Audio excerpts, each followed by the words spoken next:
So Season 6 is here. A lot of people have been asking me, what loadout should I use? What weapons are meta? What gadgets should I use after this change? And then this change, does that mean I still use this weapon? So I'm here to finally deliver a video after testing a lot of the new changes, along with a bunch of discussions with really high-ranking people in the community. Now, before you skip ahead and look at the loadouts and then comment, but this weapon got nerfed, why are you using it? Or something like that, I just want to preface that this is being made for patch 6.2. And we've also noticed from previous changes, whether it's a nerf or a buff, that doesn't always mean that it's no longer meta or no longer viable. And it doesn't mean just because something got buffed that it now replaces something else. Now, there hasn't been enough testing to really conclude on what is exactly the perfect meta. I think this game is in a very, very balanced state. And I think a lot of weapons and a lot of gadgets, a lot of loadout, even compositions are actually very viable right now. So these are just kind of what I would find the meta, meaning, most effective tactic available, along with something that I think is a great starting point to branch off into other loadouts. Another thing to keep in mind, don't play meta just because you think you have to succeed. There are plenty of top high elo players like myself who like playing off meta, who like using weird gadgets and different loadouts, different weapons, and I still succeed with it along with other players. So find what's right for you, but these are great starting points if you're looking for something that is very strong in the current meta. And we're going to start with Light. Light is actually my main class. It's what I have the most playtime with. So let's look at the two loadouts that I think are pretty dang strong in the meta right now. And we're going to start with the standard cloak meta that we've seen for a very long time, which is cloak, the XP, thermal vision instead of stun, and gateway glitch. Now, obviously, with stun being returned in Season 6 at some point, we're going to know whether or not it is meta, so I'm going to be avoiding it for now. And potentially in a future video about Light, I will discuss stun further. Now, the reserves are very important here, because when we're running thermal, gateway, and glitch, these are meant to counter specific compositions. So first, we're going to look at the alternative weapons that we could bring. In this example, I use the ARN220 for the cases where we want to play at further ranges, such as maps like Yodo. Alternatively, we can use the LH1, the M26 Matter, the M11, and the SH1900. This really depends on your playstyle. You might want to bring different gadgets as well to complement different weapons that you might bring in, but I think the base of XP and ARN220 are a really good starting point that I'd recommend if you're just learning this class, as these are going to encourage you to play at mid-range, which is where you're going to be strongest. For the gadget reserves, we mainly will be replacing thermal vision, because thermal is meant to be there for whenever we face 3 or more lights. Sonar is good for general use if you aren't seeing a lot of lights. Goo Grenade can replace glitch or thermal as well, depending on if we're seeing less heavies or less lights. I might swap one or the other. This is great at countering melee players, and it's good for some map traversal. So if you find that you don't need the verticality, then you might not need the goo. But it is also really good at stopping line of sight while your team is stealing. This is probably ideal if you don't have a heavy with mesh. I also really like bringing a gravity vortex. It's a very, very strong gadget when it comes to the moving platform variant. Being able to lift up a cash out and make it fall off the map is insanely strong for stalling. Do not sleep on this on that variant. Now, the next loadout is going to be the main loadout that I actually use in ranked. I'm going to break it down a little bit more because Dash has been seeing a lot more popularity after the nerf to cloak. Again, we're going to be using XP54 as I find this is the most versatile weapon on the class. Some might say it's the best. I wouldn't really agree with that because I don't necessarily think that there is a weapon that is the best, because I think a lot of the weapons in the current balance of the game have their pros and their cons, and it's about finding what is best for the specific situation. The XP just happens to be pretty good in most situations, so it's one that is a pretty good staple of any light loadout. Gadgets are going to look the same, but the logic might be a little bit different for some of them. Now, I like bringing the gravity vortex most of the time here instead of thermal, because at least in NA, we don't see a lot of cloak lights anymore, and Vanish Bomb isn't really that common. I bring it when I see people using smoke, or if I notice someone is using cloak or Vanish Bomb. One thing about this loadout is I actually don't bring goo very often. Sometimes I might bring it in, but it's not in the reserves and it's not in the main part of the loadout most of the time, because I find I don't need quick walls when I have the traversal that Dash brings. So I often bring another gadget. One I've been experimenting a lot with really good success, is the Thermal Bore. Breach Charge is okay, but I do find Thermal Bore is a little bit better because I do like to play more at that mid to longer range most of the time and then dash in to finish off targets. but I don't play close range most of the time, where I think breach charge might find a little bit more success. But opening up your own angles or even dropping suspended structures is pretty dang useful when it comes to pushing a cash out. Now, if you're good at bow, this is also a loadout that you want to bring it on. Another gadget that I find good on light class is the frag grenade. However, getting value out of it is pretty difficult to justify bringing it over some of the other gadgets where you might get a little bit more value. But it is pretty ideal when facing a triple medium team. And speaking of which, let's cover medium now. So the first loadout is going to be our standard healer. Your job is to keep the heavy alive. This isn't really the way to play if you do not have a triple medium or at least a heavy on your team. If you have two other lights or a medium and a light, then you probably just want to stick with DMAT and not use heal. Now, there's a lot of good options for medium right now. I think a lot of the weapons are actually very viable. So find something that complements you and the range that you might be playing at, depending on the map. I think FAMAS as a standard is very, very strong in all ranges and all maps. The FCAR is a pretty good alternative if you're not into burst weapons. The Pike and the CB01 are pretty solid options if you have something like suspended structures or a little bit more range.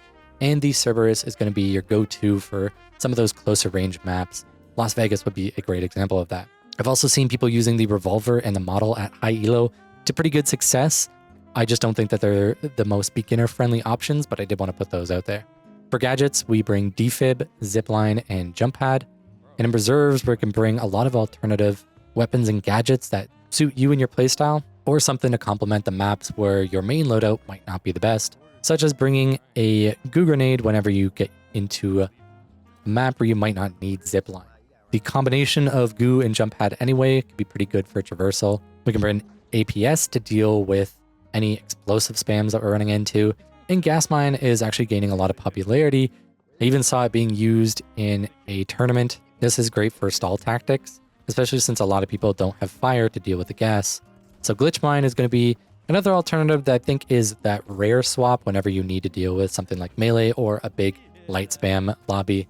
Glitch mine can be pretty strong dealing with that on point, but be careful at where you place it because these will pop very easily. So in general, I do try to avoid glitch traps, but it is there if you need it. I find zipline is going to be your go-to most of the time, and goo is going to be your next closest alternative, but you're going to keep jump pad and defib basically in every scenario. Now on to our next loadout. It's going to be our DMAT player.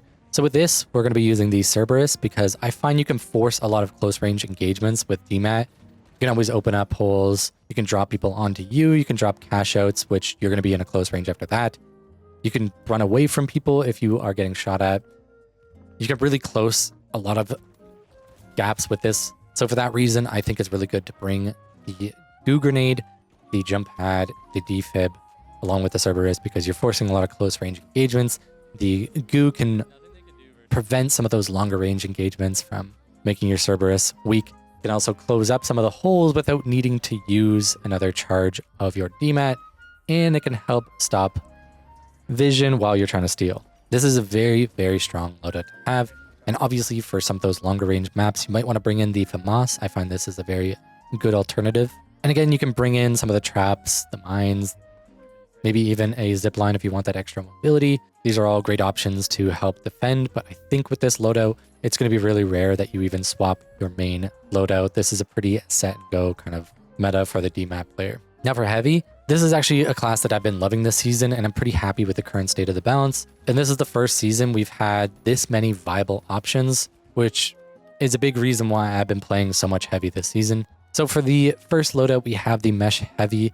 Now, luckily, this has not been overthrown by winch, as this was something I was a little bit concerned about going into Season 6. But as we see, mesh players are still going strong, mainly in NA, where mesh loadouts are the much more popular choice. So for mine, I like to use the M60 or the Shack. Alternatively, we can bring in the SA-12 or even the minigun. The KS also got a little bit of love, and I've been seeing some people use that to pretty good success. And I've also seen a few top players running Deagles, but I've not seen much use of them in tournaments or in scrims, so I'm really unsure of their potential at high elo. Belize and Akazo are good examples of people who have been running Deagle in high elo. However, those are on winch and goo. Now for gadgets, we're going to be running the standard RPG, C4, and Dome Shield. This has been meta since day one. We basically never remove RPG or Dome, but the C4 can be swapped for Lockbolt, and I find it is best to bring Lockbolt in final round, or in maps that you can't really drop the cash as much with C4, such as Kyoto. Another gadget to consider is Barricade. Mainly if you want to run a full ranged loadout like the M60 or the Shack, it's not too bad to create a bunker for yourself and just spray from it. This might be a little bit more of a solo queue pick where playing drop is a little bit harder to coordinate with your team. For the second loadout for heavy and the last loadout of the video, we're going to be looking at the winch loadout here, and the main weapon we're going to be running is the SA-12. Even after the nerf, this weapon is still a very strong weapon to use, and it combos fantastically with the winch. Pull enemies close and just melt them. So instead of C4, we're going to be running Barricade, but we still have that dome in RPG. But since we're not running mesh, we might need that extra cover from the Barricade. And in reserve, I like bringing the Shack 50. It's just so good at close range, and even at that medium range, it allows you to open up a little bit of opportunities where you bring the winch in to pull cash outs into the open, and then you're able to just shoot at them from range. However, I'm not the biggest fan of LMGs with winch because when you pull targets in, you might not have that DPS that you need to melt targets, but the Shack provides that sort of middle ground if you wanted a little bit more range. So depending on the map, I would go Shack or the SA-12 with the winch. And for reserves, I like having C4 just in case my team wants to play drop and we have a specific strategy.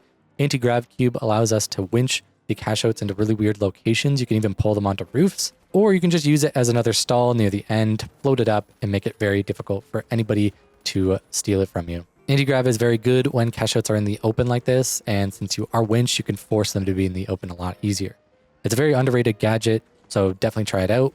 And then we have Lockbolt again. This is great for final rounds, like I said before, so it's always nice to have this in the reserves. If you haven't already, consider subscribing for more content on the finals. Thank you to all my members. Comment below what loadouts you've been using this season, what works best for you. If you don't enjoy meta, that is fine, but it is important to learn the meta so that you can beat it. I'm a big enjoyer of off meta, and many players have been able to reach top 500 without playing meta. Some even do it solo, so don't feel forced to play meta. This game provides so many different avenues for success. Just find what suits you and then master it. Now get out there and stomp lobbies with your new loadouts, and I will see you in the finals.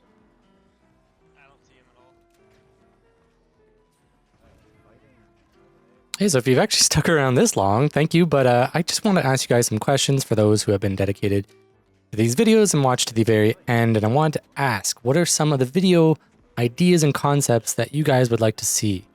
A few that I've been kind of working on, or things that are kind of in the back burner, is a new advanced light guide. As I've been playing a lot more light in this season, I've been really locking in on being the best light I can, so I could deliver a new light guide that's a little bit more advanced than my last one.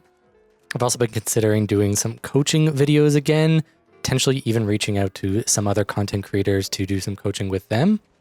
Maybe some off-meta content, whether it be like off-meta loadouts or some full tournaments playing something a little bit less conventional.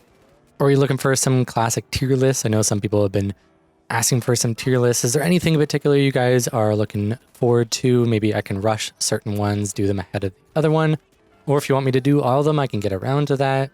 Just let me know in the comments below what type of videos you guys are most interested in seeing from me. Anyway, I'll let the rest of this clip play out, and I will see you guys in the finals. Get out there and enjoy yourselves.